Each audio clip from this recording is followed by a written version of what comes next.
அனைவருக்கும் வணக்கம். Welcome back to my kitchen clicks. இன்னைக்கு நம்ம ஒரு சூப்பரான சிக்கன் கறி எப்படி செய்யறதுன்னு பார்த்துட்டு வந்துடலாமா? இது செய்யறதுக்காக 1/2 கிலோ அளவுக்கு சிக்கன் எடுத்திருக்கேன். கொஞ்சம் எலும்பு துண்டுகள் இருக்கிற மாதிரி பார்த்துக்கோங்க, அப்பதான் இந்த குழம்போட டேஸ்ட் நல்லா இருக்கும். இது கூட 2 டீஸ்பூன் அளவுக்கு இஞ்சி பூண்டு விழுது, 1/4 டீஸ்பூன் மஞ்சள் தூள், 1 டீஸ்பூன் மிளகாய் தூள் சேர்த்து நல்லா கலக்கி எடுத்து வச்சுக்கலாம். இது ஒரு 1/2 மணி நேரம் ஊறிட்டு இருக்கட்டும். ஒரு மூடி போட்டு மூடி வச்சிருங்க. இது இருக்கட்டும். இப்போ இந்த சிக்கனுக்கு தேவையான மசாலா ரெடி பண்ணிக்கலாம். இதுக்காக 2 டீஸ்பூன் மல்லி, 1 டீஸ்பூன் ஜீரகம், 1 டீஸ்பூன் மிளகு, 1/4 டீஸ்பூன் அளவுக்கு சோம்பு சேர்த்து மிதமான சூட்டில் வச்சு நல்லா வறுத்துக்கலாம். லேசாக நிறம் மாறினதையும் இதை ஆற வச்சு ஒரு மிக்சி ஜாரில் போட்டு நம்ம இதை அரைச்சி எடுத்து வச்சுக்கலாம்.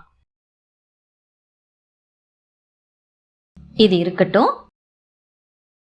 இப்போ இன்னொரு மிக்சி ஜாரில் 1 கப் அளவுக்கு துருவின தேங்காய் எடுத்திருக்கேன். இது கூட 1/2 கப்ல இருந்து 1 கப் அளவுக்கு தண்ணீர் சேர்த்து நம்ம இதை மைய அரைச்சிட்டு வந்துடலாம். இப்போ இதிலிருந்து தேங்காய் பாலை நம்ம எடுத்து வச்சுக்கலாம். முதல் தேங்காய் பால், 2வது தேங்காய் பால்னால இதுக்கு எடுக்க தேவையில்லை. மொத்தமாகவே வர்ற அத்தனையுமே அப்படியே எடுத்து வச்சுக்கலாம். பாருங்க, இந்த கன்சிஸ்டன்சியில் இருக்கு. இப்போ இது இருக்கட்டும்.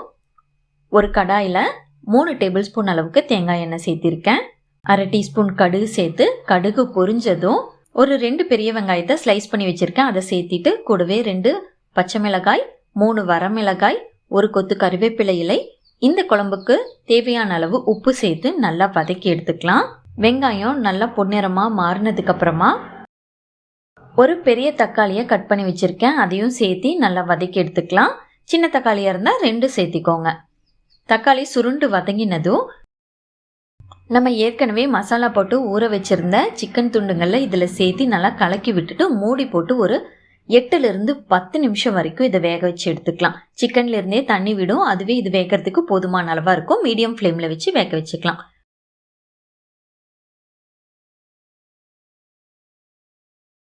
இது கூட ஏற்கனவே நம்ம அரைச்சி வச்சிருந்த மசாலா தூள், 1/2 டீஸ்பூன் அளவுக்கு கரம் மசாலாவையும் சேர்த்திட்டு ஒரு கலக்கி எடுத்துட்டு நம்ம குழம்புக்கு உப்பு எவ்வளோ தேவையோ அந்த அளவுக்கு டேஸ்ட் பண்ணி பார்த்துட்டு இப்போ ஆட் பண்ணிக்கலாம்.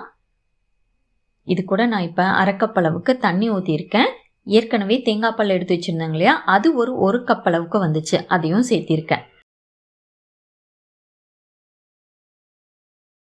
தேவைப்பட்டால் இன்னும் கொஞ்சம் தண்ணி கூட நீங்கள் சேர்த்திக்கலாம்.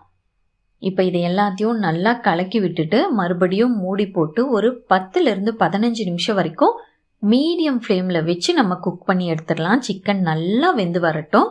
சப்போஸ் கிரேவி கன்சிஸ்டன்சிக்கு தண்ணி பத்தலைன்னா கூட இந்த ஸ்டேஜில் கொஞ்சமாக ஆட் பண்ணி நம்ம நல்லா கொதிக்க விட்டு எடுத்துடலாம். பாருங்கள், இந்த கன்சிஸ்டன்சியில் ஒரு 15 நிமிஷம் கழித்து நம்மளுக்கு கிடைச்சிருக்கும்.